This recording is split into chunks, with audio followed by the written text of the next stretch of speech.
죄인의 아들로 태어났다는 것이 내 죄였소. 역적 은원군을 잡았다. 강화 유수 황승원의 탄핵이 올라갔습니다. 사헌부, 사간원, 홍문관의 대신들이 연일 상소를 올렸습니다. 은원군을 즉시 사사하소서. 6월 13일 사사령이 내려왔습니다. 17일이 지난 오늘 사약이 도착했습니다. 은원군 그는 조선의 왕자였습니다. 정조대왕의 친동생, 은원군 2인. 왕족으로 태어났지만 평생 역적의 누명을 쓰고 살았습니다. 47년 전 아버지 사도세자가 뒤주 속에서 죽는 것을 8살 어린 나이에 목격했습니다. 죄인의 아들로 태어나 영모의 칼날 아래 47년을 살았습니다. 과연 그는 정말 역적이었을까요? 왕의 동생이라는 신분이 왜 저주가 되었을까요? 이 이야기가 궁금하시다면 영상 끝까지 봐주세요. 구독과 좋아요는 큰 힘이 됩니다. 1801년 6월 30일 강화도 유배지 가시덤불 울타리 안쪽 한 남자가 무릎을 꿇고 앉아 있었습니다. 그의 앞에는 검은 사약 한 잔. 48세 은원군 2인 조선의 왕자였던 그는 이제 영모의 죄인일 뿐이었습니다. 사약을 받으시옵소서. 관리의 냉담한 목소리가 온막 안을 채웠습니다. 은원군의 손이 떨렸습니다. 그러나 떨림은 두려움 때문이 아니었습니다. 분노였습니다. 억울함이었습니다. 나는 영모를 꾀한 적이 없소. 그의 목소리는 쉬어 있었습니다. 한 달 전 탈출을 시도했다가 붙잡힌 후 그는 제대로 된 음식 한 끼 먹지 못했습니다. 가시울타리로 둘러싸인 천극안치, 그곳에서 그는 가족의 얼굴조차 볼 수 없었습니다. 그의 머릿속에 석 달 전 광경이 떠올랐습니다. 1801년 3월 17일 아내 상산군부인 송씨가 사약을 받았습니다. 며느리 평산군부인 신씨도 함께 죽었습니다. 천주교를 믿었다는 죄목이었습니다. 마마, 이 몸이 천주를 믿은 것은 사실이옵니다. 하오나 마마께서는 아무것도 아시지 못하셨사옵니다. 송씨의 마지막 절규가 귀에 생생했습니다. 하지만 조정의 대신들은 귀를 막았습니다. 정순왕후가 수렴청정을 하는 조정에서 은원군은 이미 죽은 목숨이나 다름없었습니다. 25년 전이 떠올랐습니다. 1776년 3월 이복 형님 정조께서 왕위에 오르신 날, 그날 은원군은 울었습니다. 드디어 구원받을 수 있다는 희망 때문이었습니다. 제주도 유배에서 풀려나 형님 곁으로 돌아간 그날 정조는 그의 손을 잡고 말했습니다. 동생, 이제 두려워하지 마시오. 과인이 살아있는 한 그대를 지키겠소. 24년간 정조는 약속을 지켰습니다. 노론 벽파가 끊임없이 은원군을 죽이라고 상소를 올렸지만 정조는 막아냈습니다. 1786년 아들 상계군이 영모에 연루되어 강화도로 유배될 때도 정조는 사형만은 막았습니다. 15년간의 강화도 유배 생활, 그것은 형님의 필사적인 보호 덕분이었습니다. 하지만 1800년 8월 18일 정조가 세상을 떠났습니다. 그날 은원군은 알았습니다. 자신의 시간도 얼마 남지 않았다는 것을. 11세 순조가 즉위하고 정순왕후가 수렴청정을 시작하자 조정에는 다시 은원군을 사사하라는 상소가 빗발쳤습니다. 은원군은 역적의 아비입니다. 홍국영의 영모에 가담했고 그 아들 상계군을 세자로 만들려 했습니다. 천주교도를 단속하지 못한 죄도 크옵니다. 왕실의 씨앗을 남겨둘 수 없습니다. 은원군은 참고 또 참았습니다. 형님이 그렇게 가르쳤습니다. 참으시오. 때가 오면 모든 것이 풀릴 것이오. 하지만 형님은 이제 이 세상 사람이 아니었습니다. 1801년 2월 신유박해가 시작되었습니다. 천주교도를 잡아들이는 와중에 아내와 며느리가 신자임이 드러났습니다. 양재궁에서 주문모 신부를 숨겨준 일도 밝혀졌습니다. 은원군은 억울했습니다. 자신은 천주교에 대해 아무것도 몰랐습니다. 하지만 누가 믿어주겠습니까? 3월 17일 아내와 며느리가 사약을 받았습니다. 그 소식을 들은 은원군은 가시울타리 안에서 절규했습니다. 아니요. 저들은 죄가 없소. 죄가 있다면 나요. 나를 죽이시오. 하지만 그의 외침은 강화도 바람에 흩어질 뿐이었습니다. 5월 27일 새벽 비가 내렸습니다. 은원군은 서자 이철뜻과 함께 결심했습니다. 이대로 죽을 수는 없다고. 가시덤불 울타리를 뚫고 그들은 탈출을 시도했습니다. 거적을 가시덤불 사이에 들이밀어 틈을 만들었습니다. 가시에 찢긴 손에서 피가 흘렀지만 은원군은 멈추지 않았습니다. 이철득이 먼저 빠져나갔고 은원군이 뒤따랐습니다. 아버님, 어서 가십시다. 강화와 김포의 경계까지 도망쳤습니다. 하지만 그곳에서 그들은 붙잡혔습니다. 강화 병졸들이 그들을 포위했습니다. 역적 은원군을 잡았다. 강화 유수 황승원의 탄핵이 올라갔습니다. 사헌부, 사간원, 홍문관의 대신들이 연일 상소를 올렸습니다. 은원군을 즉시 사사하소서. 6월 13일 사사령이 내려왔습니다. 17일이 지난 오늘 사약이 도착했습니다. 은원군은 사약잔을 들어 올렸습니다. 검은 액체가 흔들렸습니다. 그의 평생이 주마등처럼 스쳐갔습니다.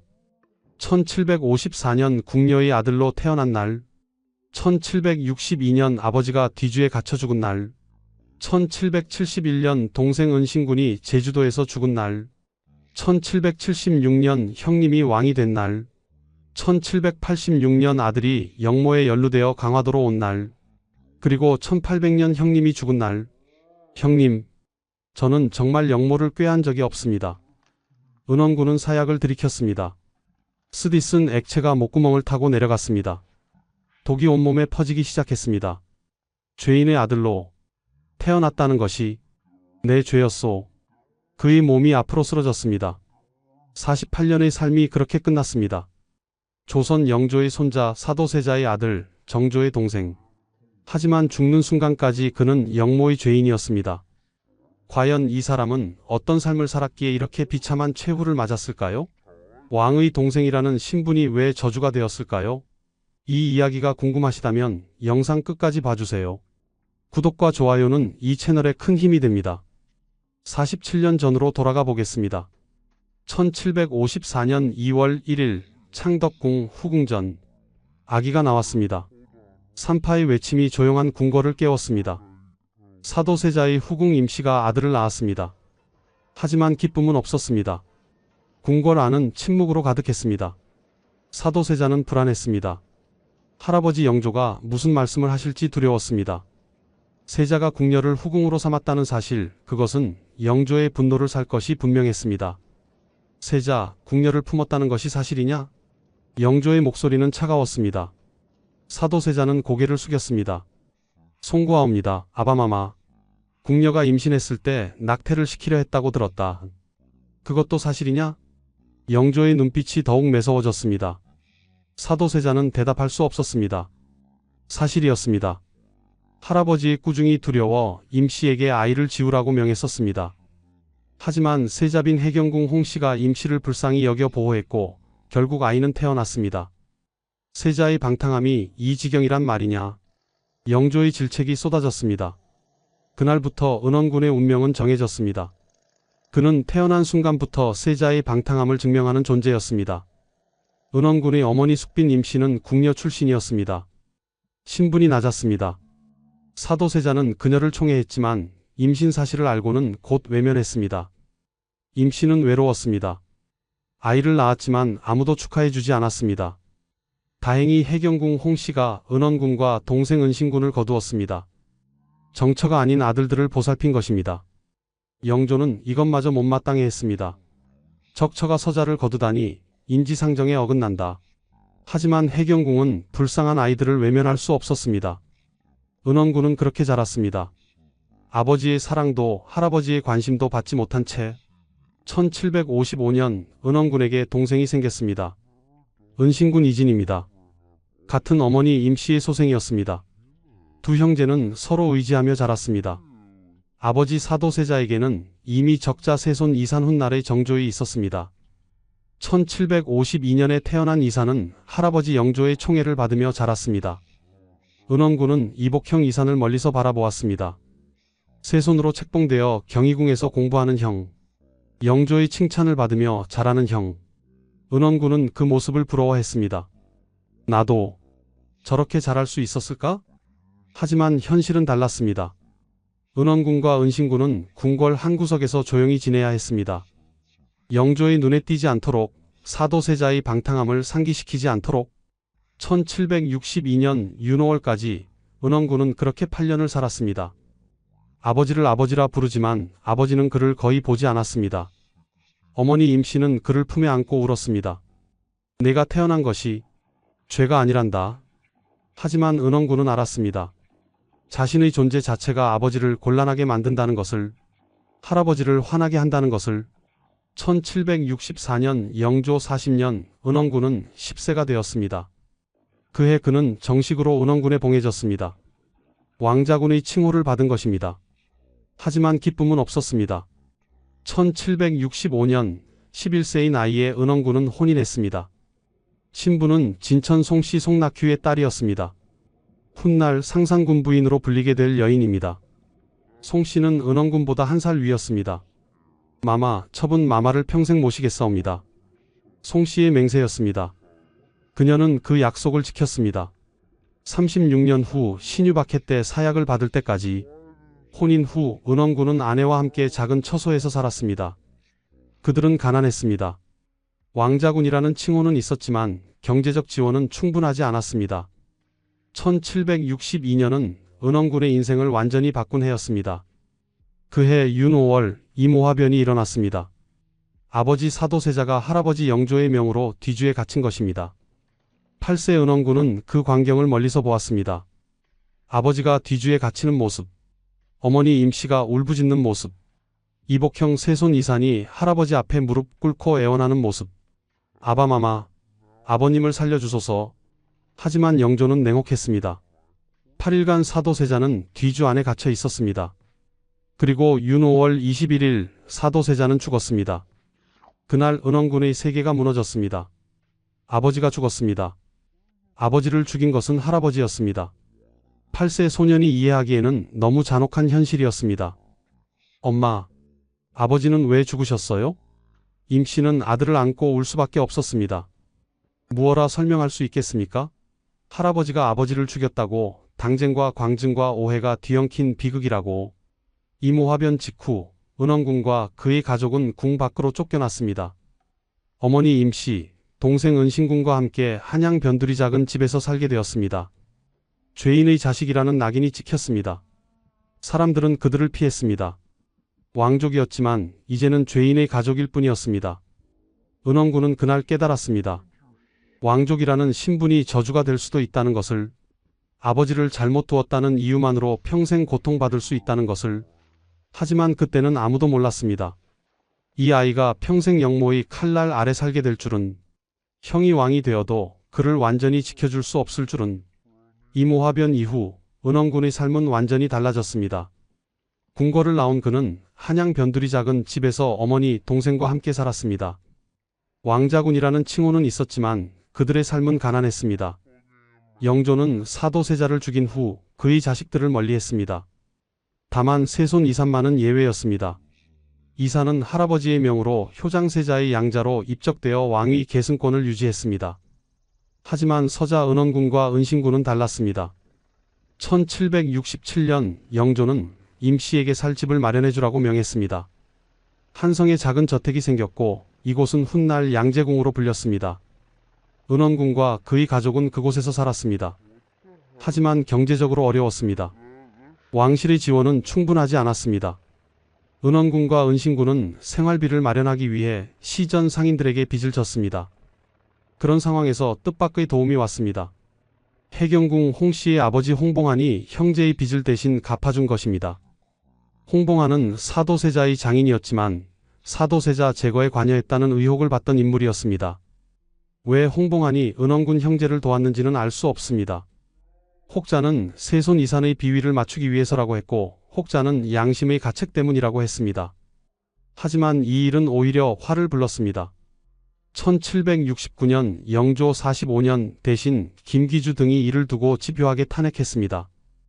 홍봉안이 은원군 형제를 후원하는 것은 의심스럽습니다. 세손을 견제하려는 뜻이 아니겠습니까? 영조는 민감하게 반응했습니다. 당시 일부 노론 벽파는 세손을 제거하고 다른 후계자를 세우려는 움직임이 있었습니다. 영조는 이를 경계하고 있었습니다. 1771년 영조 47년 사건이 터졌습니다. 은원군과 은신군이 시전 상인들에게 수백냥의 빚을 지고 갚지 않은 사실이 드러났습니다. 게다가 은신군의 보모 황덕혜의 남동생 황경룡이 내시들과 결탁하여 상인들의 재물을 탈취했다는 혐의도 불거졌습니다. 영조는 진노했습니다. 왕자군의 신분으로 상인들에게 빚을 지다니 이것이 무슨 행실이냐. 은원군은 17세, 은신군은 16세였습니다. 두 형제는 충청도 직산현으로 유배되었고 곧이어 제주도 대정현으로 이배되었습니다. 위리안치, 가시울타리로 둘러싸인 곳에 갇힌 것입니다. 제주도는 멀었습니다. 한양에서 바다를 건너야 하는 먼 곳이었습니다. 은원군 형제는 처음으로 한양을 떠났습니다. 배를 타고 거친 바다를 건넜습니다. 제주도 대정현 유배지는 춥고 습했습니다. 두 형제는 좁은 방에서 함께 지냈습니다. 은신군은 형 은원군을 의지했습니다. 형님, 우리는 언제 돌아갈 수 있을까요? 곧 할아버님의 마음이 풀리실 것이다. 은원군은 동생을 위로했지만 자신도 확신이 없었습니다. 영조의 분노가 언제 풀릴지 알 수 없었습니다. 제주도의 겨울은 혹독했습니다.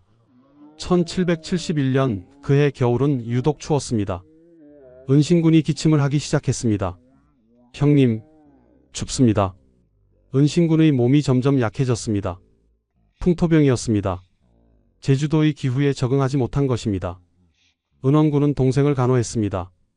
약을 구하려 했지만 유배지에서 구할 수 있는 약은 제한적이었습니다. 1771년 3월 29일 은신군이 숨을 거두었습니다. 17세의 나이였습니다. 유배 온 지 불과 2년 만이었습니다. 동생아. 은원군은 동생의 시신을 안고 울었습니다. 함께 자란 동생, 어려운 시절 함께 버텨온 동생이 죽었습니다. 그의 곁에는 이제 아무도 없었습니다. 은신군의 시신은 도성으로 운구되었습니다. 영조는 손자의 죽음에 조금은 마음이 움직였습니다. 그리고 은원군을 석방하라고 명했습니다. 1774년 영조 50년 5월 12일 은원군은 특명으로 복직되었습니다. 제주도에서 풀려나 한양으로 돌아올 수 있었습니다. 3년간의 유배가 끝난 것입니다. 하지만 은원군의 마음은 무거웠습니다. 동생을 잃었습니다. 유배지에서 죽은 동생. 그 죄책감은 평생 그를 따라다녔습니다. 한양으로 돌아온 은원군은 20세가 되었습니다. 아내 송씨가 그를 맞았습니다. 3년 동안 홀로 기다린 아내였습니다. 마마, 돌아오셨습니다. 송씨는 눈물을 흘렸습니다. 은원군도 아내를 껴안았습니다. 고생이 많았소. 이제 평온한 날들이 올 것이오. 하지만 그것은 착각이었습니다. 평온한 날은 오지 않았습니다. 2년 후 영조가 승하하고 이복형 이산이 왕위에 올랐습니다. 정조의 시대가 시작된 것입니다. 은원군은 희망을 품었습니다. 형님이 왕이 되었으니 이제는 안전할 것이라고. 하지만 역사는 그에게 또 다른 시련을 준비하고 있었습니다. 1776년 3월 5일 영조가 승하했습니다. 83세의 나이로 52년간의 재위를 마친 것입니다. 3월 10일 세손 이산이 왕위에 올랐습니다. 조선의 22대 왕 정조입니다. 즉위식 당일 정조는 신하들 앞에서 선언했습니다. 과인은 사도세자의 아들이다. 이 선언은 충격이었습니다. 정조는 효장세자의 양자로 입적되어 왕위를 계승했습니다. 하지만 그는 자신이 사도세자의 아들임을 분명히 밝힌 것입니다. 은원군은 멀리서 이 소식을 들었습니다. 눈물이 흘렀습니다. 형님이 아버지를 인정한 것입니다. 사도세자가 죄인으로 죽었지만 그의 아들이 왕이 되어 아버지를 기억하겠다고 선언한 것입니다. 정조는 즉위 직후 은원군을 불렀습니다.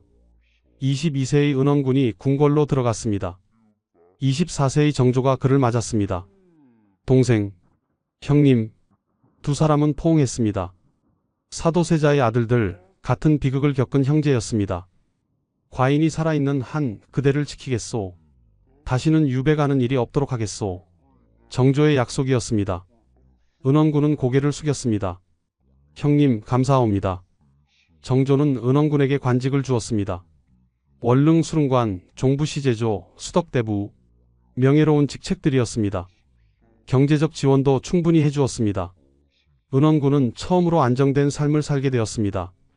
22세부터 24세까지 2년간은 평화로웠습니다. 아내 송씨와 함께 행복한 시간을 보냈습니다. 1769년 은원군에게 아들이 태어났습니다. 장남 이담입니다. 훗날 상계군으로 불리게 될 아이였습니다.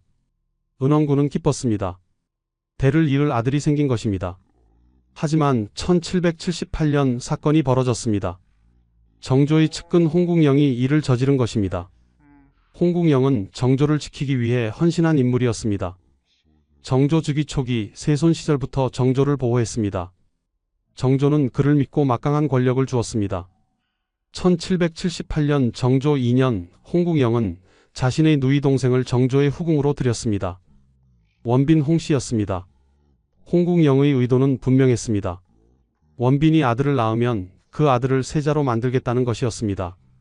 하지만 1779년 정조 3년 원빈 홍씨가 갑자기 죽었습니다.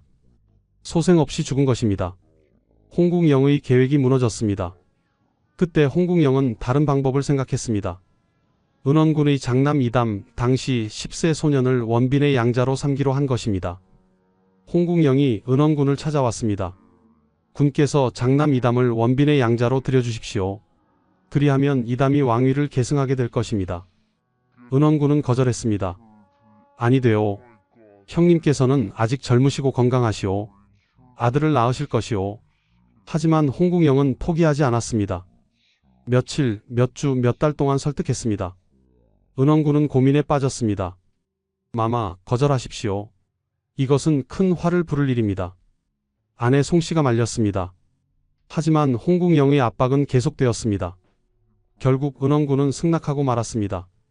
이담이 원빈의 양자가 되었습니다. 홍국영은 이담을 완풍군이라 불렀습니다. 완산전주가 풍산홍국영의 본관에서 한 글자씩 딴 이름이었습니다. 홍국영은 더 나아가 이담을 가동궁이라 불렀습니다. 가짜 동궁, 가짜 세자라는 뜻입니다. 사실상 이담을 세자로 만들겠다는 선언이었습니다. 이 소식이 조정에 알려지자 파문이 일었습니다. 홍국영이 전행을 일삼는다. 은원군이 영모를 꾀하는 것 아니냐. 노론 대신들이 들고 일어났습니다. 정조도 홍국영의 행동에 분노했습니다. 1779년 홍국영은 도승지를 사임했습니다. 정조는 그에게 백마와 금전을 주며 낙향시켰습니다. 사실상 축출된 것입니다. 1780년 은원군과 이담은 자기를 박탈당했습니다. 이담의 이름도 상계군으로 고쳐졌습니다. 하지만 정조는 그들을 죽이지 않았습니다. 형제를 지키겠다는 약속을 지킨 것입니다. 은원군은 두려웠습니다. 홍국영의 일에 연루되어 영모의 혐의를 받게 되었습니다. 비록 정조가 살려주었지만 조정 대신들의 의심은 계속되었습니다. 역적의 아비, 사람들이 은원군을 그렇게 불렀습니다. 은원군은 억울했습니다. 자신은 홍국영의 계략에 이용당한 것뿐이었습니다. 하지만 누가 믿어주겠습니까? 1781년 홍국영이 강릉에서 죽었습니다.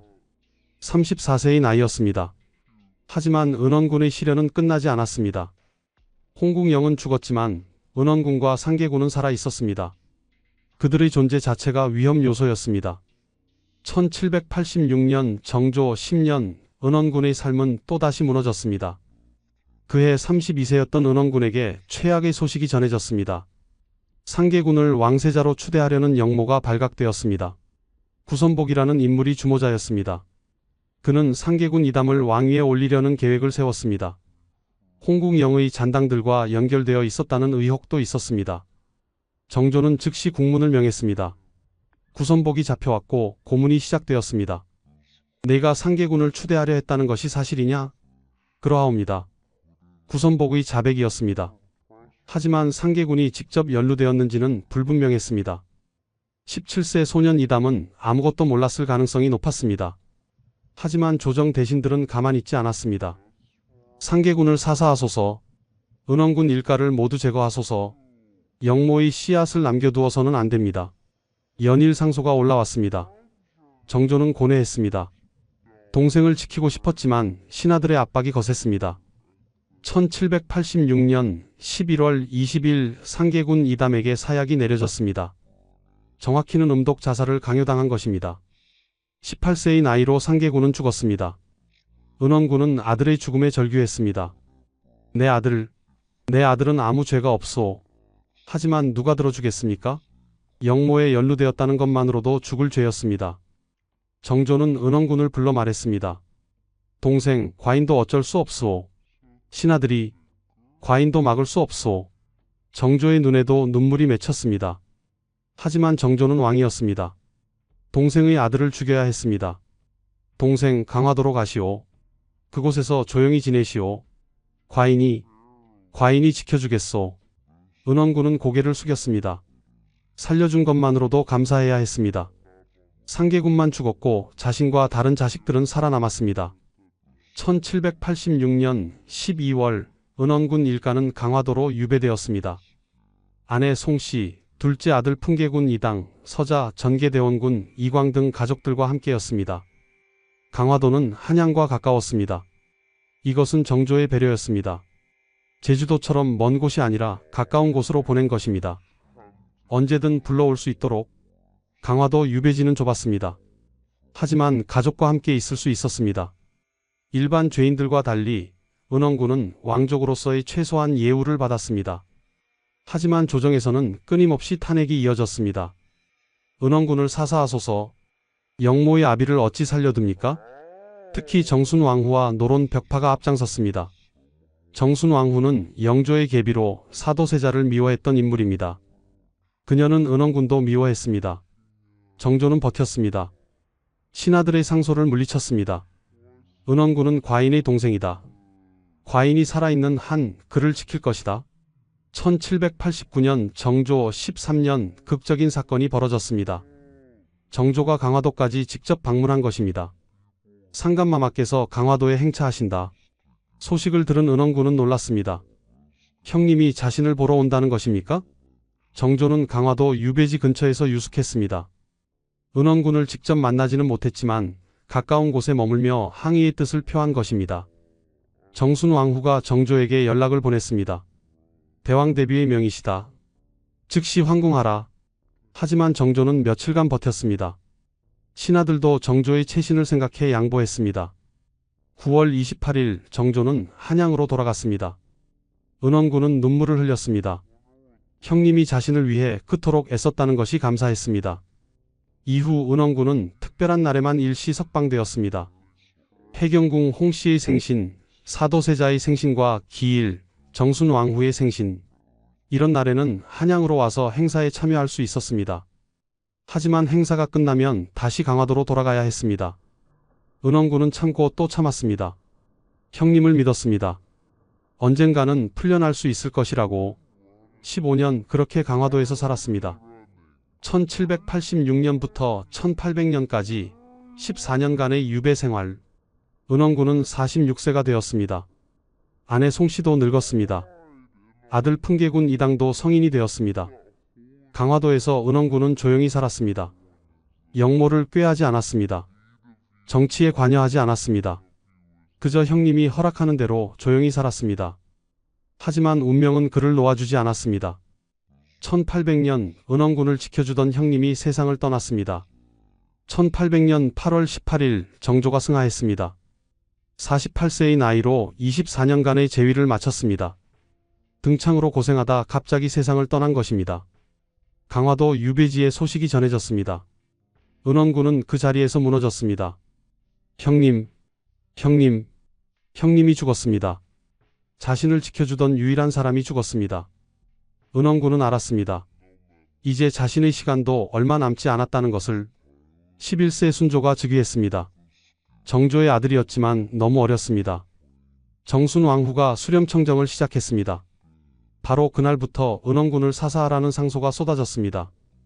은원군은 영모를 꾀한 자입니다. 상계군을 추대하려 했던 역적의 아비입니다. 사도세자의 혈통을 남겨두어서는 안 됩니다. 정순왕후는 은원군을 미워했습니다. 사도세자의 아들이라는 것만으로도 증오의 대상이었습니다. 게다가 정조가 그토록 아꼈던 동생이었습니다. 하지만 정순왕후는 신중했습니다. 아직 명분이 부족했습니다. 은원군이 강화도에서 조용히 지내고 있는 한 함부로 죽일 수 없었습니다. 그때 신유박해가 시작되었습니다. 1801년 2월 천주교도를 색출하는 대대적인 탄압이 벌어졌습니다. 양재궁의 나인이 잡혀왔습니다. 고문 끝에 그녀가 자백했습니다. 상상군 부인 송씨께서 천주교 신자이십니다. 며느리 평상군 부인 신씨도 신자입니다. 정순왕후와 대신들이 귀를 기울였습니다. 은원군의 아내와 며느리가 천주교 신자라니 이것은 좋은 기회였습니다. 더 조사하자 놀라운 사실이 밝혀졌습니다. 송 씨가 중국인 신부 주문모를 양재궁에 숨겨주었다는 것입니다. 천주교 신부를 은닉한 중죄였습니다. 상상군 부인 송 씨와 평상군 부인 신 씨를 잡아들이라 두 여인이 의금부로 끌려갔습니다. 고문이 시작되었습니다. 주문모가 어디 있느냐? 모로옵니다. 네가 숨겨주었다는 것이 밝혀졌다. 송 씨는 고문을 당하면서도 주문모의 행방을 말하지 않았습니다. 며느리 신 씨도 마찬가지였습니다. 두 여인은 독실한 천주교 신자였습니다. 강환숙이라는 여인에게 교리를 배웠고 주문모 신부에게 세례를 받았습니다.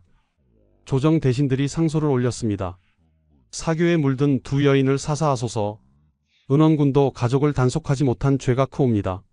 1801년 3월 17일 송 씨와 신 씨에게 사약이 내려졌습니다. 두 여인은 순교했습니다. 송 씨는 48세, 신 씨는 30대였습니다. 강화도 유배지에 소식이 전해졌습니다. 은원군은 절규했습니다. 아내, 며느리, 평생을 함께한 아내가 죽었습니다. 36년을 함께 산 아내였습니다. 1765년 11세에 혼인하여 1801년까지 은원군의 모든 고난을 함께한 여인이었습니다. 은원군은 자책했습니다. 아내가 천주교 신자인 줄 몰랐습니다. 며느리도 마찬가지였습니다. 왜 아무 말도 하지 않았을까요? 알았다면 무엇을 할 수 있었을까요? 대신들의 탄핵이 이어졌습니다. 은원군을 사사하소서. 하지만 정순왕후는 아직 기다렸습니다. 더 확실한 명분이 필요했습니다. 그때 조치가 내려졌습니다. 은원군을 천극 안치하라는 명령이었습니다. 가시울타리로 유배지를 둘러싸고 아무도 만나지 못하게 하는 것입니다. 은원군의 거처에 가시덤불이 쳐졌습니다. 바깥 출입이 완전히 차단되었습니다. 음식도 제대로 들어오지 않았습니다. 은원군은 좁은 방에 갇혔습니다. 가족들도 만날 수 없었습니다. 서자 전계대원군 이광과 다른 자식들도 떨어진 곳에 유폐되었습니다. 참고, 참아야 한다. 은원군은 스스로에게 말했습니다. 형님이 가르쳐준 대로 참고 견뎌야 한다고. 하지만 얼마나 더 참아야 할까요? 아내도 죽고 아들도 죽었습니다. 이제 남은 것은 무엇입니까? 5월 27일 새벽 비가 내렸습니다. 은원군은 결심했습니다. 이대로 죽을 수 없다고. 이철득, 서자 이철득을 불렀습니다. 예, 아버님. 우리 탈출하자. 둘은 거적을 가시덤불 사이에 들이밀었습니다. 가시가 손을 찢었지만 멈추지 않았습니다. 틈이 생겼습니다. 가자. 이철득이 먼저 빠져나갔습니다. 은원군도 뒤따랐습니다. 밤 어둠을 틈타 강화도를 벗어나려 했습니다. 하지만 강화와 김포의 경계에서 그들은 붙잡혔습니다. 역적을 잡았다. 강화 병졸들이 포위했습니다. 탈출은 실패했습니다. 탈출 실패 후 은원군은 다시 가시울타리 안에 갇혔습니다. 이번에는 감시가 더욱 철저했습니다. 강화 유수 황승원이 즉시 장계를 올렸습니다. 은원군이 배소를 탈출하려 했습니다. 역적의 마음이 드러났습니다. 조정이 들끓었습니다. 사헌부, 사간원, 홍문관의 대신들이 연일 상소를 올렸습니다. 은원군을 즉시 사사하소서. 탈출을 시도한 것은 역모의 증거입니다. 더 이상 지체할 수 없습니다. 정순왕후는 마침내 결심했습니다. 이제 명분은 충분했습니다. 천주교 신자 가족을 단속하지 못한 죄, 탈출을 시도한 죄. 이것으로 충분했습니다. 1801년 6월 13일 사사령이 내려졌습니다. 은원군에게 사약을 내리라. 소식을 들은 은원군은 담담했습니다. 이미 예상했던 일이었습니다. 형님이 죽은 순간부터 자신의 죽음도 예정되어 있었습니다. 강화도 유배지 가시울타리 안의 작은 방. 은원군은 48년의 삶을 돌아보았습니다. 1754년 궁녀의 아들로 태어났습니다. 영조의 꾸중 사도세자의 외면. 어린 시절부터 원치 않는 존재였습니다. 1762년 8세의 아버지가 뒤주에서 죽었습니다. 그날부터 죄인의 아들이 되었습니다. 1771년 17세에 제주도로 유배되었습니다. 동생 은신군이 그곳에서 죽었습니다. 1776년 22세에 형님이 왕이 되었습니다. 잠시 희망이 보였습니다. 1786년 32세에 아들 상계군이 영모에 연루되어 죽었습니다. 강화도로 유배되었습니다. 1800년 46세에 형님 정조가 세상을 떠났습니다. 모든 것이 끝났습니다. 1801년 3월에 아내가 죽고 5월에 탈출을 시도했고 6월에 사약을 받게 되었습니다. 48년간 영모의 칼날 아래 살았습니다. 한 번도 영모를 꾀한 적이 없었지만 평생 영모의 혐의를 받았습니다. 만약 내가 궁녀의 아들이 아니라 정처의 아들로 태어났다면, 하지만 역사에 만약은 없습니다. 6월 30일 사약을 가진 관리가 도착했습니다. 은원군 사약을 받으시옵소서. 검은 사약 한 잔이 은원군 앞에 놓였습니다. 은원군은 잔을 들어 올렸습니다. 형님, 저는 끝까지 형님의 동생이었습니다. 사약을 마셨습니다. 쓰디쓴 맛이 온몸에 퍼졌습니다. 독이 퍼지기 시작했습니다. 아버님, 어머님, 아내, 아들, 이제 곧 만나게 되겠습니다. 눈앞이 흐려졌습니다. 48년의 삶이 스쳐갔습니다. 고통스러웠던 삶, 하지만 완전히 불행하지만은 않았습니다. 형님의 사랑이 있었습니다. 아내의 헌신이 있었습니다. 은원군의 몸이 앞으로 쓰러졌습니다. 숨이 멎었습니다. 1801년 6월 30일 은원군 2인이 세상을 떠났습니다. 향년 48세였습니다. 강화도 유배지에서 죽은 그의 시신은 양주 진관동으로 옮겨져 안장되었습니다. 조촐한 장례였습니다. 영모의 죄인으로 죽었기에 제대로 된 장례도 치를 수 없었습니다. 은원군의 자식들은 여전히 강화도에 남았습니다. 서자 전계대원군 이광은 천극죄를 받고 가시울타리 안에 갇혔습니다. 그의 아들들도 함께 유배되었습니다. 조정에서는 은원군이 죽었다는 소식에 안도했습니다. 역적의 씨앗이 제거되었다. 하지만 역사는 그렇게 끝나지 않았습니다. 은원군의 혈통은 끊기지 않았습니다. 오히려 그의 손자가 조선의 왕이 되는 놀라운 반전이 기다리고 있었습니다. 은원군은 죽었지만 그의 이야기는 계속되었습니다. 억울함이, 한이, 그리고 역사의 아이러니가, 은원군이 죽은 후 그의 자식들은 강화도에서 노비보다 못한 삶을 살았습니다. 서자 전계대원군 이광은 가시울타리 안에 갇혀 농사일과 자벽으로 생계를 유지했습니다. 1812년 순조 12년 또 다른 영모 사건이 터졌습니다. 박종일 등이 은원군의 아들들 중 한 명을 왕으로 추대하려 했다는 것입니다. 은원군의 아들들을 모두 사사하소서. 하지만 순조는 이번에는 사건을 무마시켰습니다. 이광과 그의 형제들은 겨우 목숨을 건졌습니다. 1822년 순조는 은원군의 자손들을 일시 석방했습니다. 이광은 이때 관례를 올릴 수 있었습니다. 하지만 다시 강화도로 끌려갔습니다. 1826년 이광은 노비 신분으로 격하되어 충청도 온양에 정속되었습니다. 그해 임시 석방되었지만 왕족의 신분은 완전히 박탈당했습니다. 1830년 순조 30년 순조의 특명으로 은원군의 자손들이 최종 석방되었습니다. 이광은 한성으로 와서 경행방 향교동에 작은 집을 마련하고 살았습니다. 이광은 이미 45세가 되어 있었습니다. 평생을 빈농으로 살았습니다. 하지만 만년에는 어느 정도 여유로운 생활을 할 수 있었습니다. 첩도 두었습니다. 1785년 태어난 이광은 아들 셋을 두었습니다.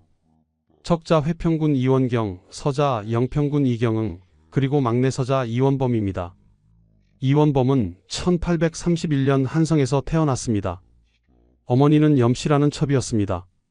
1841년 헌종 7년 이광이 한성사저에서 병으로 죽었습니다. 57세였습니다. 평생 왕족으로 대접받지 못하고 자기도 없이 죽었습니다. 1844년 헌종 10년 또 다른 영모 사건이 터졌습니다. 몰락한 노론 가문 출신 민진용이 이광의 장남 이원경을 왕으로 추대하려 했다는 것입니다. 사건이 발각되어 민진용은 능지처 잠당했습니다. 이원경도 사사되었습니다. 1844년 9월 6일 18세의 나이로 죽었습니다. 은원군의 가문은 여전히 영모의 표적이었습니다. 할아버지 은원군이 죽은 지 43년이 지났지만 그의 후손들은 여전히 위험한 존재였습니다. 하지만 1849년 놀라운 일이 벌어졌습니다. 헌종이 후사 없이 승하한 것입니다. 대왕 대비 순원 왕후는 후계자를 정해야 했습니다. 왕실의 적통이 끊긴 상황이었습니다. 순원 왕후는 결정을 내렸습니다. 전계대원군 이광의 셋째 서자 이원범을 왕으로 삼기로 한 것입니다. 1849년 6월 6일 19세의 이원범이 조선의 제25대 왕으로 즉위했습니다. 철종입니다. 강화도 빈농의 아들이 왕이 된 것입니다.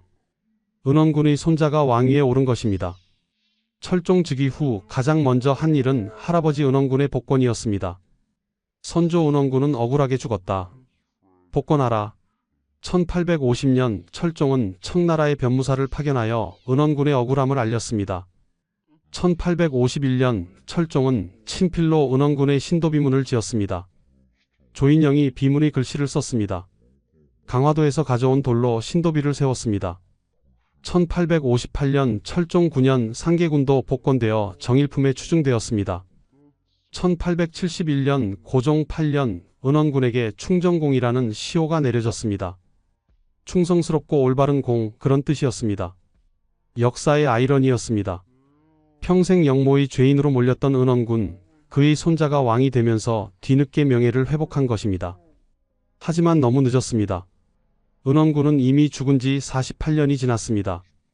아내 송씨도, 아들 상계군도, 동생 은신군도 모두 죽었습니다. 철종은 할아버지를 만나보지 못했습니다. 태어나기 30년 전에 이미 세상을 떠난 할아버지. 하지만 철종은 할아버지의 한을 풀어주고 싶었습니다. 역사는 결국 은원군에게 정의를 돌려주었습니다. 늦었지만 그의 억울함이 풀렸습니다. 지금까지 은원군 2인의 이야기였습니다. 1754년 죄인의 아들로 태어나 1801년 영모의 혐의 속에서 47년을 살다 간 남자. 8세의 아버지를 잃고 17세에 유배되고 32세의 아들을 잃고 46세의 형을 잃고 48세의 사약을 받았습니다. 하지만 그의 손자가 왕이 되면서 역사는 그에게 뒤늦은 명예를 돌려주었습니다. 권력은 영원하지 않고 역사는 때로 정의를 회복시킨다는 교훈을.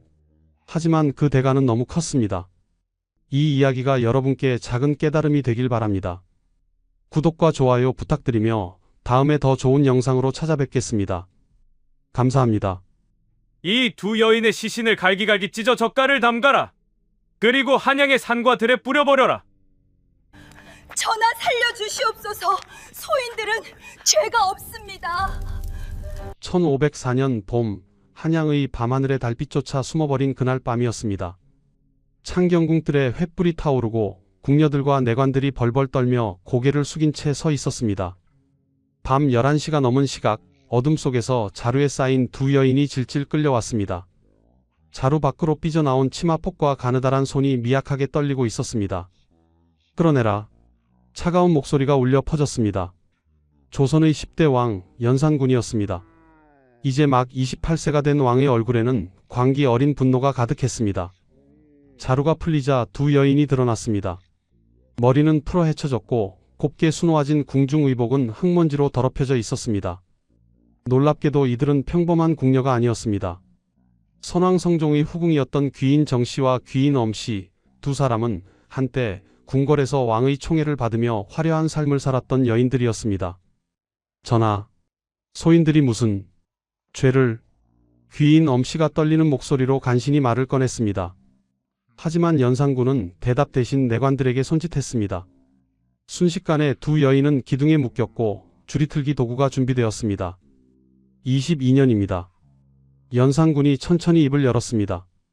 22년 전 그대들이 무슨 짓을 했는지 기억하시오?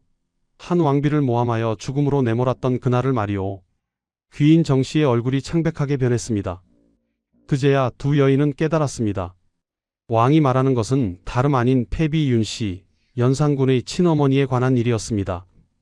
전하, 소인들은 정말 아무것도. 입을 다물어라. 연산군의 고함에 궁궐 전체가 떨리는 듯 했습니다.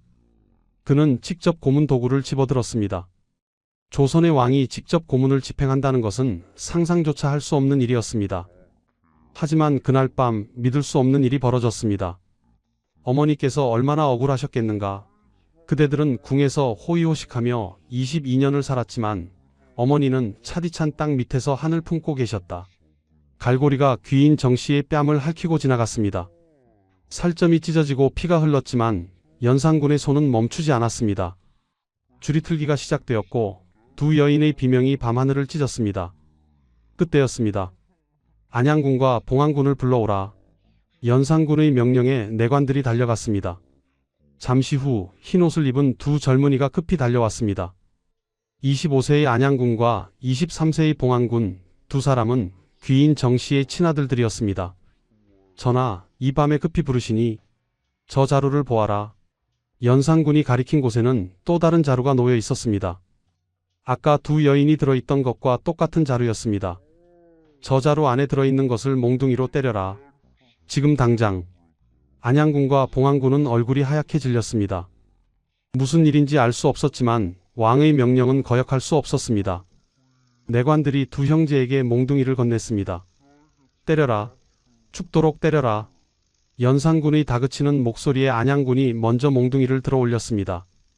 어둠 속에서 자루의 윤곽만 보일 뿐 그 안에 무엇이 들었는지 알 수 없었습니다. 안양군은 멍하니 몽둥이를 내리쳤습니다. 한 번, 두 번, 세 번. 자루 안에서 신음소리가 새어나왔습니다. 사람이었습니다. 안양군은 식은땀을 흘리며 계속 몽둥이를 휘둘렀습니다. 왕의 명령이니 따를 수밖에 없었습니다. 봉안군, 내 차례다. 봉안군이 다가갔습니다. 그가 몽둥이를 들어 올리는 순간 자루가 찢어지며 그 안에서 손 하나가 빠져나왔습니다. 횃불 빛에 비친 그 손에는 특이한 흉터가 있었습니다. 봉안군은 그 흉터를 알아보았습니다. 어릴 적 어머니가 뜨거운 약탕기에 손을 대어 생긴 흉터였습니다. 이것은 봉안군의 손에서 몽둥이가 떨어졌습니다. 그는 그 자리에 주저앉아 오열하기 시작했습니다. 어마마마, 어마마마. 그제야 안양군도 깨달았습니다. 자신이 지난 몇 분간 때린 것이 바로 자신의 친어머니 귀인 정씨였다는 것을. 으아악. 안양군의 절규가 궁궐을 뒤흔들었습니다. 하지만 이미 늦었습니다. 자루가 완전히 열리자 피투성이가 된 귀인 정씨의 모습이 드러났습니다. 그녀는 이미 숨이 끊어져 있었습니다. 옆에서 묶여있던 귀인 엄씨도 고문을 견디지 못하고 그 자리에서 숨을 거두었습니다. 연산군은 차가운 표정으로 내수사를 불렀습니다. 이 두 여인의 시신을 갈기갈기 찢어 젓갈을 담가라. 그리고 한양의 산과 들에 뿌려버려라. 누구도 이들을 장사 지내서는 안 된다. 이것이 어머니를 모함한 자들에게 내리는 벌이다. 젓갈. 그것은 생선이나 조개를 소금에 절여 삭히는 것입니다. 연산군은 두 후궁의 시신을 마치 생선처럼 다루라고 명령한 것입니다. 내관들은 떨리는 손으로 명령을 받들었습니다. 그날 밤 이후 한양 거리에는 섬뜩한 소문이 퍼졌습니다. 왕께서 선왕의 후궁들을 젓갈로 만들어버렸다는 이야기였습니다. 백성들은 공포에 떨었고 신하들은 숨죽이며 연산군의 다음 행동을 두려워했습니다. 하지만 누구도 감히 묻지 못했습니다. 조선의 왕은 도대체 왜 이토록 참혹한 복수를 감행한 것일까요? 무엇이 한나라의 군주를 이렇게 만든 것일까요? 이 이야기가 궁금하시다면 영상 끝까지 봐주세요. 구독과 좋아요는 저희에게 큰 힘이 됩니다. 22년 전으로 돌아가 보겠습니다. 1482년 8월 16일 여름의 무더위가 한풀 꺾인 늦은 오후였습니다. 경기도 장단의 한 폐가에 좌승지 이세좌가 떨리는 발걸음으로 들어섰습니다. 그의 손에는 비단 보자기에 쌓인 작은 나무 상자가 들려 있었습니다. 상자 안에는 사약이 담겨 있었습니다. 폐가 안에는 한 여인이 홀로 앉아 있었습니다. 불과 몇 년 전만 해도 조선 최고의 자리, 왕비의 자리에 있던 윤씨였습니다. 하지만 지금 그녀의 모습에서는 과거의 화려함을 전혀 찾아볼 수 없었습니다. 27세, 한 여인이 살아가기에는 아직 젊은 나이였지만 윤씨의 얼굴에는 깊은 주름과 절망이 새겨져 있었습니다. 윤씨. 이세좌가 떨리는 목소리로 그녀를 불렀습니다. 더 이상 중전마마도 왕비도 아니었습니다. 3년 전 폐위된 이후 그녀는 그저 윤씨로 불렸습니다. 왔구나. 윤씨는 놀라지도 않았습니다. 오히려 담담한 표정으로 사약 상자를 바라보았습니다. 마치 오래전부터 이 날을 기다려온 것처럼 말입니다. 이렇게 되는 줄 알았다. 왕께서는 결국 나를 죽이기로 마음먹으셨구나. 이세좌는 대답할 수 없었습니다. 그는 그저 사약 상자를 윤씨 앞에 조심스럽게 놓았습니다. 마지막으로 할 말이 있어? 윤씨는 잠시 침묵했습니다. 그녀의 눈에서 눈물이 흘러내렸습니다. 하지만 그 눈물은 자신을 위한 것이 아니었습니다. 나의 어머니를 불러주시오. 마지막으로 전할 말이 있어. 잠시 후 윤씨의 친정어머니 신씨 부인이 급히 달려왔습니다. 딸의 마지막을 지켜봐야 하는 어머니의 얼굴은 이미 눈물로 범벅이 되어 있었습니다. 어마마마, 유나, 내 딸. 신씨 부인이 딸을 부둥켜 안았습니다. 두 모녀는 한참을 울었습니다. 어마마마, 제가 입고 있는 이 적삼을 잘 보관해 주세요. 윤씨가 속적삼을 벗어 어머니 손에 쥐어주었습니다. 그녀는 사약을 마시기 전 침으로 자신의 손가락을 찔렀습니다. 피가 뚝뚝 떨어졌습니다. 그 피로 적삼에 글을 적기 시작했습니다. 억울하다. 나는 억울하다. 피로 쓴 글자는 적삼에 번져갔습니다. 윤씨는 글을 다 쓴 후 어머니의 손을 꽉 잡았습니다. 우리 아들 융이가 자라서 왕이 되거든 이 적삼을 보여주세요. 어미가 얼마나 억울하게 죽었는지 알려주세요. 윤아. 그런 말을 하면. 그리고 어마마마. 윤씨의 목소리가 점점 작아졌습니다. 나를 길가에 묻어주세요. 왕이 행차할 때 지나가는 그 길가에 말입니다. 나는 죽어서라도 왕의 행차를 보고 싶습니다. 신씨 부인은 울음을 참지 못하고 고개를 끄덕였습니다. 윤씨는 떨리는 손으로 사약잔을 들어 올렸습니다. 검은 독약이 잔 속에서 흔들렸습니다. 융아, 미안하다. 어미가 너를 지켜주지 못해서. 그녀가 사약을 단숨에 마셨습니다. 독이 몸 안으로 퍼져갔습니다. 윤씨는 고통스럽게 몸부림쳤습니다. 입에서 피가 흘러나왔습니다. 적삼은 더 많은 피로 붉게 물들었습니다. 융아, 융이. 마지막 순간까지 윤씨가 부른 이름은 아들의 이름이었습니다. 1482년 8월 16일 조선의 제2대 계비였던 윤씨가 27세의 나이로 세상을 떠났습니다. 그녀가 낳은 아들 6세의 어린 융이는 그 순간 궁궐 연못가에서 놀고 있었습니다. 도련님, 이리 오시지 마세요. 물에 빠집니다. 궁녀가 재빨리 달려가 어린 융이를 안아 올렸습니다. 융이 훗날의 연산군은 천진난만하게 웃고 있었습니다. 그는 아직 몰랐습니다. 바로 이 순간 자신의 어머니가 사약을 마시고 죽어가고 있다는 것을 말입니다. 창덕궁 왕의 침전에서는 성종이 홀로 술잔을 기울이고 있었습니다. 38세의 왕은 복잡한 표정으로 창밖을 바라보았습니다. 그는 무슨 생각을 하고 있었을까요? 한때 사랑했던 여인을 죽음으로 내몬 것에 대한 후회였을까요? 아니면 세자의 앞날을 걱정하는 마음이었을까요? 성종은 아무 말도 하지 않았습니다. 그는 그저 술잔을 비우고 또 채웠습니다. 그날 밤 궁궐 후궁들의 처소에서는 안도의 한숨이 흘러나왔습니다. 특히 귀인 정씨와 귀인 엄씨 두 후궁은 서로 마주보며 조용히 고개를 끄덕였습니다. 이제 마음 편히 살 수 있겠구나.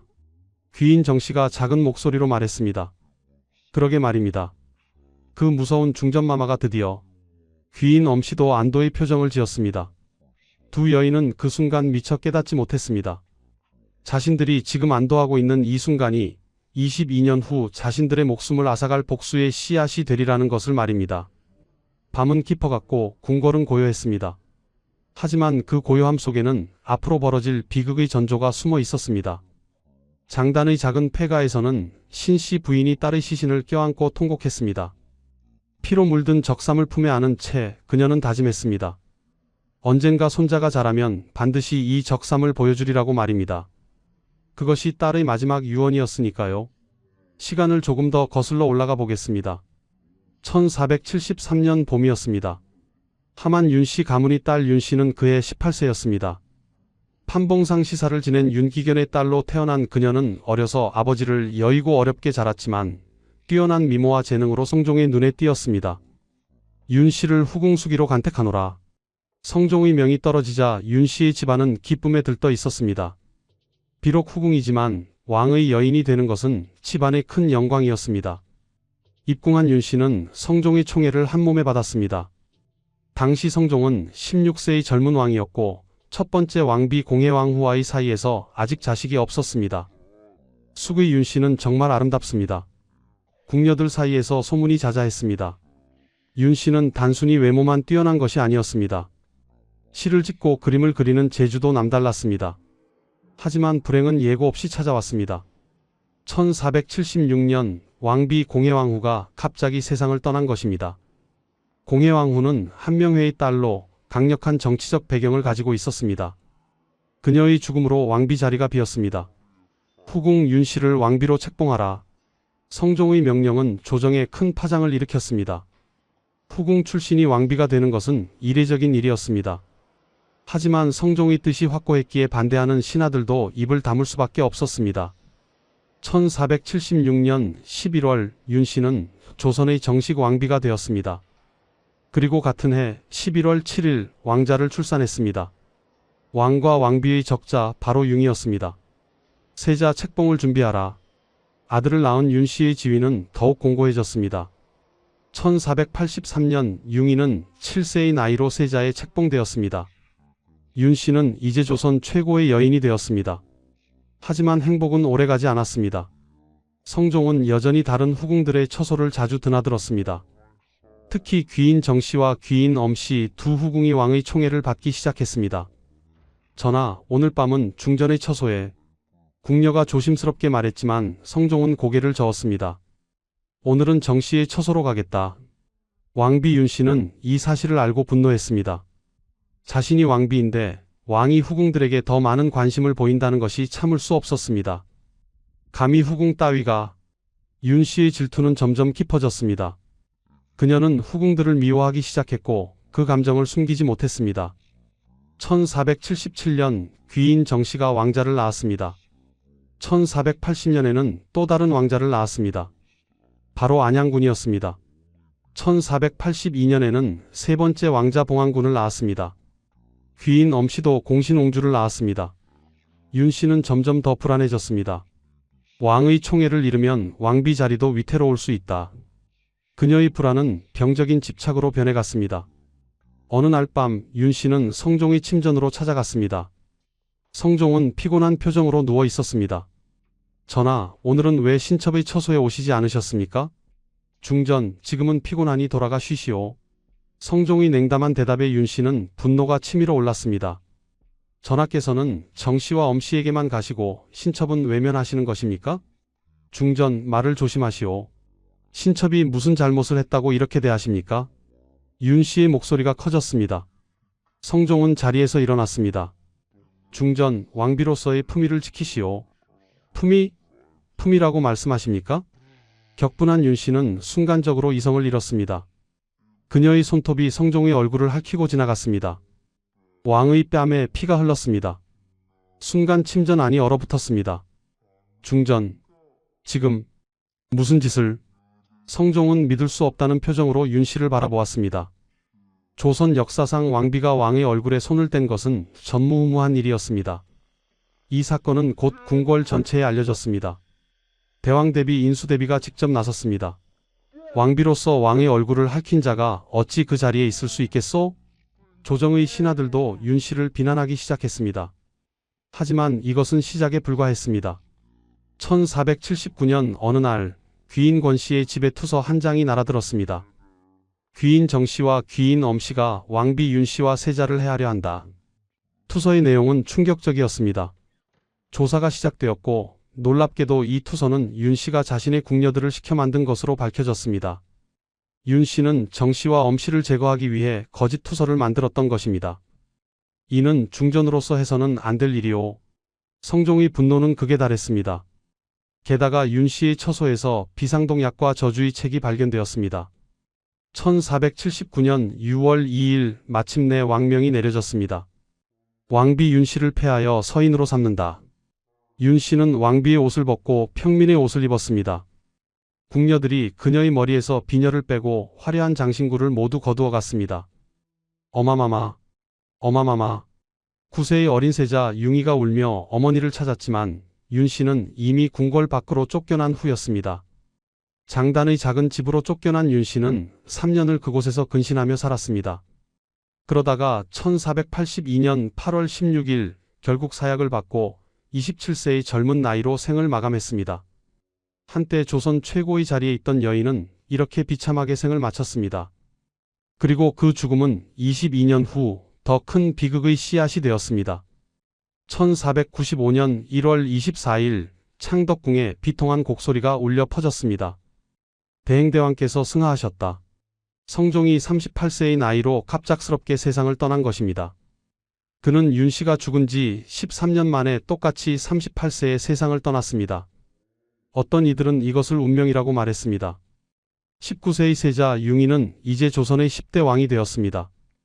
연산군 바로 그였습니다. 즉위 초반 연산군은 효성이 지극한 왕으로 알려졌습니다. 그는 아버지 성종의 능을 정성껏 조성했고 3년상을 엄격히 치렀습니다.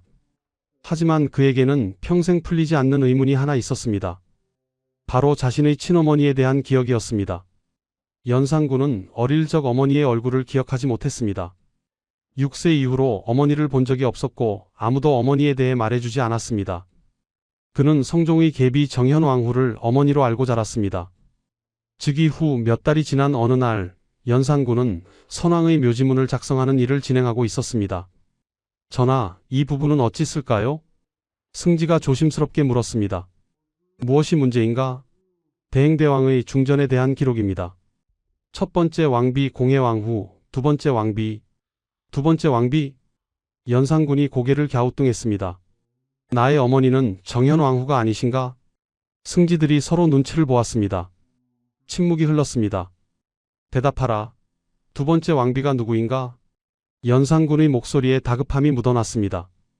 전하, 실은 전하의 생모는 말해보아라. 패비 윤씨이십니다. 그 순간 연산군의 얼굴에서 핏기가 싹 가셨습니다. 패비? 나의 어머니가 패비라고? 그렇습니다, 전하. 전하께서 6세 되시던 해에. 그래서 어찌 되었는가? 연산군의 목소리가 떨렸습니다.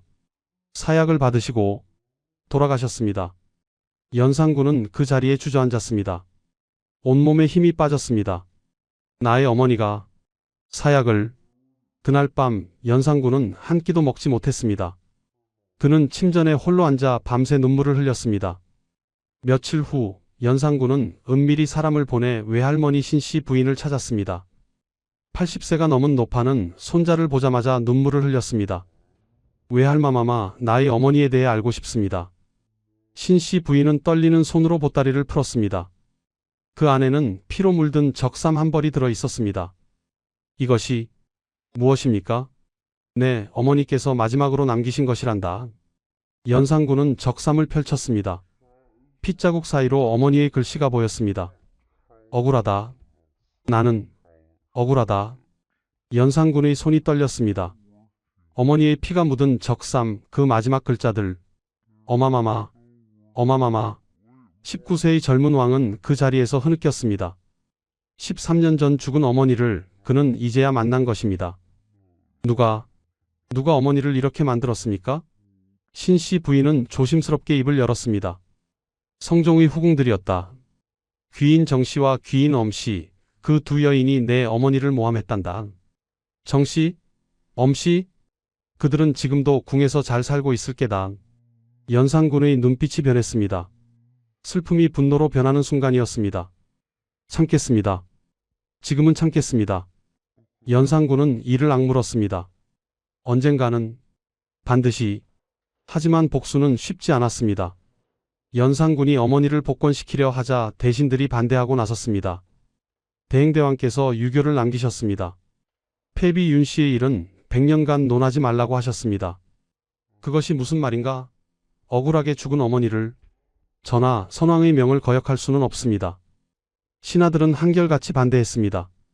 그들 중 일부는 과거 윤씨의 폐위와 사사에 찬성했던 사람들이었습니다. 자신들의 목숨이 걸린 문제였기에 더욱 강하게 반대한 것입니다. 연산군은 참을 수밖에 없었습니다. 즉위한 지 얼마 안 된 젊은 왕이 모든 신하들을 상대로 싸울 수는 없었습니다. 참고 기다리겠다. 하지만 언젠가는. 그날 이후 연산군의 마음속에는 복수의 씨앗이 자라기 시작했습니다. 그는 매일 밤 어머니의 피 묻은 적삼을 꺼내보며 눈물을 흘렸습니다. 어마마마, 기다려주세요. 아들이 반드시 한을 풀어드리겠습니다. 10년의 인내가 시작되었습니다. 1495년부터 1504년까지 9년의 세월이 흘렀습니다. 겉으로 보기에 연산군은 나라를 다스리는 왕이었습니다. 조회에 참석하고 신하들과 정사를 논의하고 백성들의 어려움을 듣는 평범한 일상을 보냈습니다. 하지만 그의 내면에서는 복수심이 날마다 자라고 있었습니다. 매일 아침 조회를 위해 궁궐을 걸을 때마다 연산군은 고통스러웠습니다. 왜냐하면 그 길에는 성종의 후궁들이 머물고 있는 처소가 있었기 때문입니다. 귀인 정씨와 귀인 엄씨 두 여인은 여전히 궁에서 편안하게 살고 있었습니다. 선왕의 후궁으로서 대우를 받으며 아무 걱정 없이 매일을 보내고 있었습니다. 참아야 한다. 아직은 참아야 한다. 연산군은 매일 이렇게 되뇌었습니다. 하지만 그들의 얼굴을 볼 때마다 어머니의 피 묻은 적삼이 떠올랐습니다. 저 여인들이 어머니를 죽음으로 내몰았다. 저들은 지금 웃고 있지만 어머니는 차디찬 땅 밑에 계신다. 참고 또 참았습니다. 1498년 연산군은 첫 번째 칼을 뽑았습니다. 바로 무오사화였습니다. 김종직의 제자들을 모두 잡아들여라. 살인파 선비들이 대거 숙청되었습니다. 표면적인 이유는 김종직의 조의 제문이 문제가 되었기 때문이지만 실제로는 연산군이 자신의 권력을 강화하기 위함이었습니다. 신하들이 왕을 제약하는 것을 용납할 수 없다. 연산군은 살인파를 제거하며 언로를 막기 시작했습니다. 이제 아무도 왕에게 쉽게 반대 의견을 말할 수 없게 되었습니다. 하지만 이것은 진짜 복수를 위한 준비 단계에 불과했습니다. 연산군의 진짜 목표는 따로 있었습니다. 바로 어머니를 죽음으로 내몬 모든 사람들을 응징하는 것이었습니다. 무오사화 이후 연산군의 성격은 점점 변해갔습니다. 그는 점점 더 의심이 많아졌고 잔인해졌습니다. 궁궐에서는 이상한 소문이 돌기 시작했습니다. 전하께서 밤마다 악몽을 꾸신다더라. 꿈속에서 피 묻은 여인이 나타나 울고 있다고 하시던데. 연산군은 실제로 자주 악몽에 시달렸습니다. 꿈속에서 어머니가 나타나 피눈물을 흘리며 말했습니다. 융아, 어미가 너무 억울하다. 어미의 한을 풀어다오. 어마마마. 연산군은 땀을 흘리며 잠에서 깨어났습니다. 그런 날이면 연산군은 잠들지 못하고 창밖을 바라보았습니다. 멀리 보이는 후궁들의 처소, 그곳에서 귀인 정씨와 엄씨는 편안히 잠들고 있을 것입니다. 한편 귀인 정씨와 엄씨의 아들들은 무럭무럭 자라고 있었습니다. 안양군은 1504년 당시 25세가 되었고 봉안군은 23세가 되었습니다. 두 형제는 종친으로서 대우를 받으며 편안하게 살고 있었습니다. 안양군은 순박한 성격으로 알려져 있었습니다. 글을 읽고 그림을 그리는 것을 좋아했으며 정치에는 관심이 없었습니다. 봉안군은 형보다 영리했습니다. 그는 궁궐의 분위기를 예민하게 감지하고 있었습니다. 형님, 요즘 전하의 눈빛이 예사롭지 않습니다. 무슨 소리냐? 전하께서는 우리 형제를 잘 대해주시지 않는가? 그렇기는 하지만 뭔가 이상합니다. 봉안군의 불안은 현실이 되었습니다. 1504년 초 연산군은 은밀히 임사홍을 불렀습니다. 폐비 윤씨 사건에 대해 아는 것을 모두 말하라. 임사홍은 권신으로 연산군의 총애를 받고 있었습니다. 그는 연산군의 분노를 이용하여 자신의 권력을 키우려고 했습니다. 전하, 당시 귀인 정씨와 엄씨가 폐비를 모함했다는 증거가 있습니다. 증거가 있다고? 네, 전하. 그들이 거짓 투서를 만들어 폐비를 궁지로 몰아넣었습니다. 실제로는 투서 사건이 윤씨의 자작극이었지만 임사홍은 사실을 왜곡했습니다. 연산군은 이미 분노로 이성을 잃은 상태였기에 임사홍의 말을 그대로 믿었습니다. 그렇다면 이제 때가 된 것이다. 연산군은 결심했습니다. 9년간의 인내를 끝내고 이제 복수를 시작할 때가 온 것입니다. 폐비 윤씨 사건 관련자 명단을 작성하라. 한 사람도 빠짐없이. 명령이 내려졌습니다. 대신들은 긴장하기 시작했습니다. 전하께서 무엇을 하려 하시는가? 혹시 폐비 사건을 다시 문제 삼으시려는 것은 아닐까? 불길한 예감이 궁궐을 감쌌습니다. 3월이 되자 연산군은 본격적으로 움직이기 시작했습니다. 윤필상, 이극균, 성준, 이세자를 잡아들여라. 폐비 윤씨의 사사에 찬성했던 신하들이 차례로 체포되었습니다. 전하, 소신들이 무슨 죄를 지었습니까? 22년 전 그대들이 한 일을 잊었는가? 그것은 대행대왕의 명이었습니다. 변명하지 마라. 나의 어머니를 죽음으로 내몬 자들 모두 벌을 받을 것이다. 국문이 시작되었습니다. 고문이 이어졌습니다. 신하들의 비명이 궁궐에 울려 퍼졌습니다. 이미 죽은 한 명에는 무덤에서 꺼내져 부관참시를 당했습니다. 시신을 갈기갈기 찢는 형벌이었습니다. 다음은 누구인가? 연산군의 눈에는 광기가 어려 있었습니다. 귀인 정씨와 귀인 엄씨입니다. 그렇다. 이제 저들의 차례다. 4월 3일 두 후궁에게 소환 명령이 내려졌습니다. 귀인 정씨는 불안한 표정으로 말했습니다. 무슨 일로 우리를 부르시는 것일까? 귀인 엄씨도 떨리는 목소리로 대답했습니다.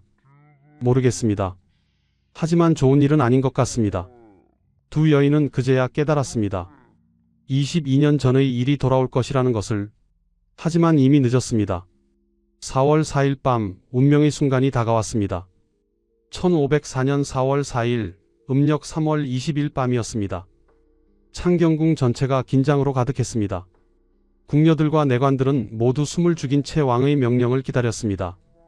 귀인 정씨와 귀인 엄씨를 창경궁 뜰로 끌고 오라. 연산군의 명령이 떨어지자 무사들이 후궁들의 처소로 달려갔습니다. 귀인 정씨는 그날 밤 잠들지 못하고 있었습니다. 불길한 예감이 계속 들었기 때문입니다. 정씨 왕명이시다. 따라오라. 왕명이라니.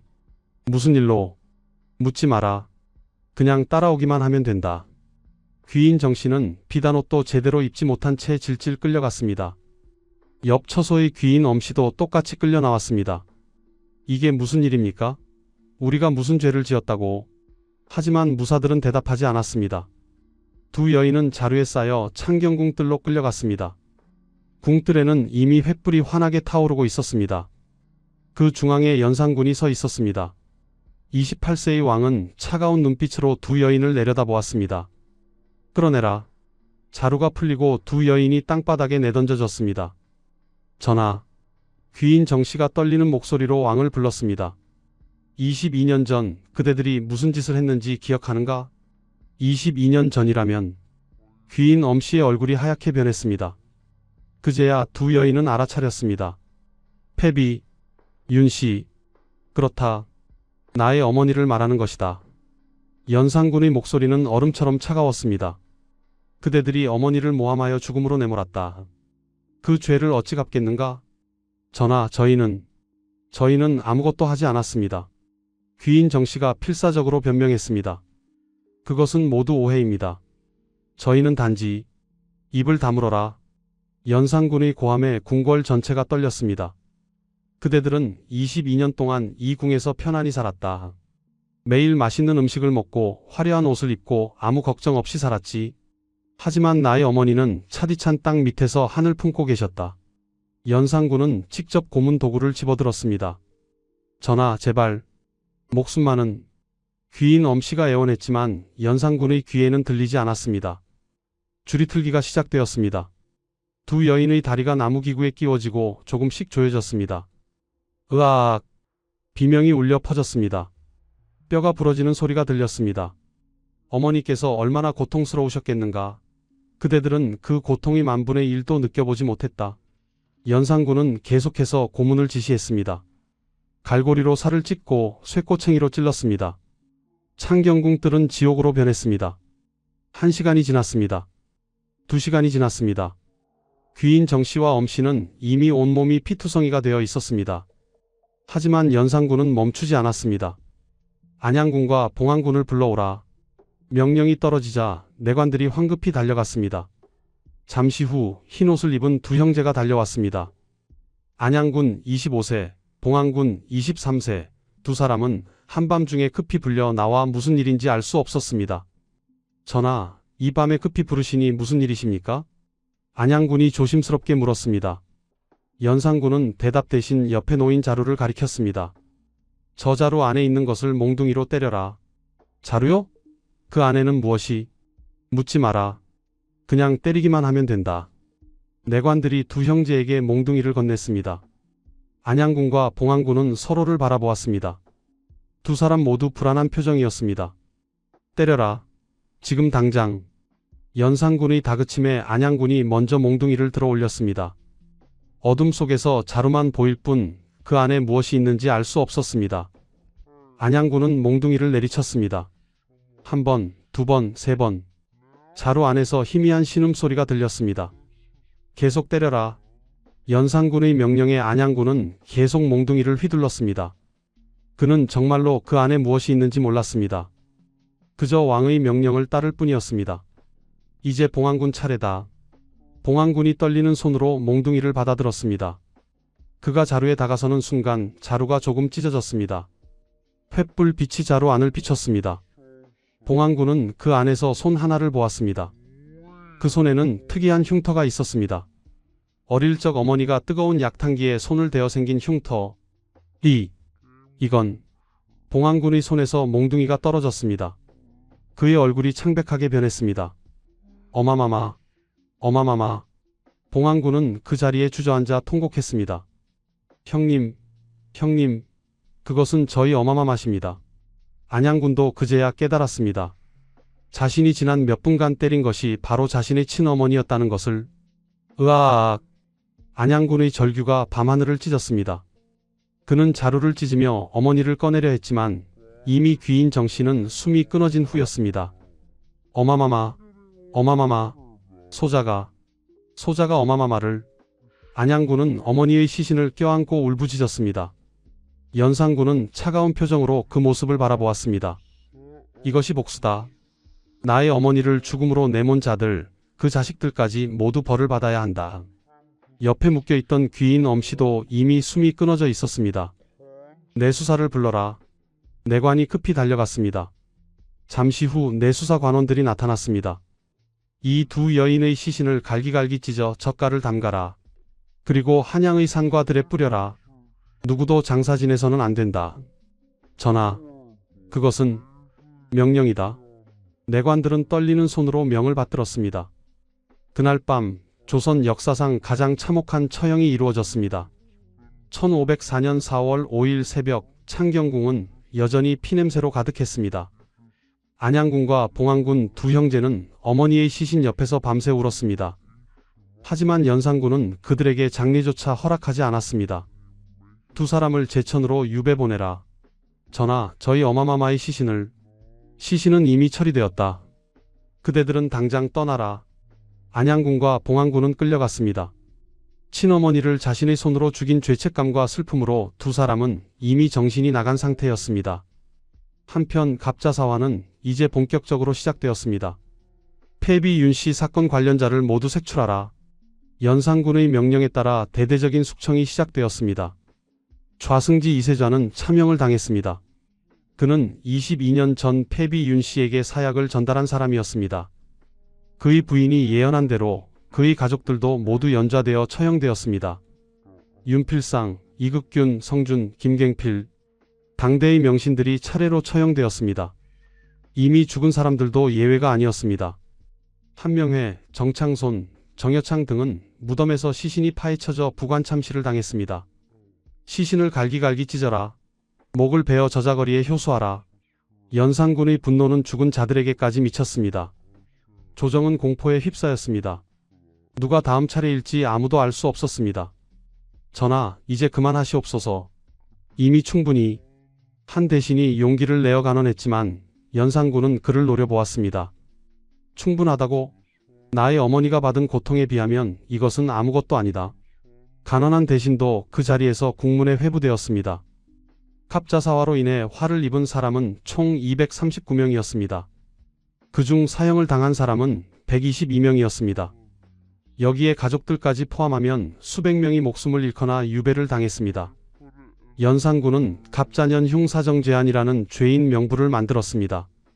그 명부에는 폐비 윤씨 사건과 관련된 모든 사람의 이름이 빠짐없이 기록되었습니다. 이들의 이름을 영원히 기록하라. 후세 사람들이 알게 하라. 왕의 어머니를 모함한 자들의 최후가 어떠한지를. 하지만 연산군의 복수는 여기서 끝나지 않았습니다. 그는 할머니 인수대비에게까지 분노를 돌렸습니다.